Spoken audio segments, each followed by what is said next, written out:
நான் எங்கே போயிட்டுருக்கேன்னு பார்த்தீங்கன்னா அம்மன் வாராகி அம்மனை தரிசிக்கு தான் போயிட்டுருக்கேன். திருவண்ணாமலேருந்து 4 கிலோமீட்டர் தான் இருக்குது. கீழ்நாச்சிப்பட்டுன்ற ஊர் தான் இது. உள்புறம் பார்த்தீங்கன்னா அமேசிங்காக இருக்குது பாருங்கள். அப்படியே வெளிப்புறம் பார்த்தீங்கன்னா அம்மனை தரிசிக்கெல்லாம் வந்துட்டுருக்காங்க. அங்கே ஒரு கோயில் தெரியுது பார்த்தீங்களா, அதுதான் முருகர் கோயில். கோயில் லாங்கெலாம் இல்லை, அதையும் வணங்கிட்டு போகலாம். இப்போ புரிஞ்சிருக்குன்னு நினைக்கிறேன். திருவண்ணாமலை பாருங்கள், மலையே எவ்வளோ கிட்டே இருக்குது. நம்ம அவ்வளோ நெருக்கத்தில் தான் இருக்கோம். இந்த அம்மனுக்கு உகந்த நாள் அமாவாசையிலேருந்து 6ஆம் நாள் பஞ்சமி அன்றைக்கி வணங்கினா நல்லது. பௌர்ணமிலேருந்து 6ஆவது நாள் வணங்கினா நல்லது.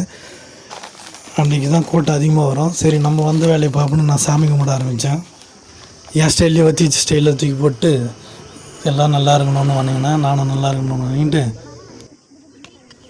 லேடிஸ்லாம் பார்த்தீங்கன்னா எல்லாம் தேங்காய் படைச்சி நெய்தி பேத்திட்டுருக்காங்க பாருங்கள்.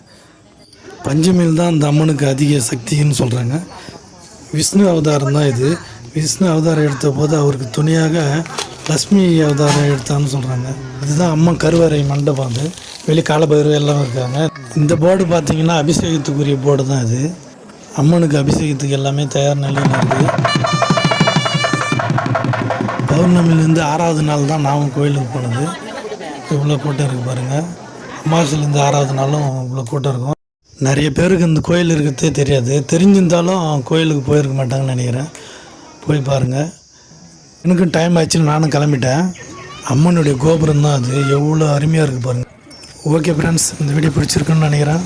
இப்போ புரிஞ்சிருக்கும் உங்களுக்கு. எண்டுக்கு வந்துட்டோம். சென்னை ரூட்டு தான் இது. திருவண்ணாமலேருந்து 4 கிலோமீட்டர் தான். ஓகே ஃப்ரெண்ட்ஸ், நெக்ஸ்ட் வீடியோவில் பார்க்கலாம்.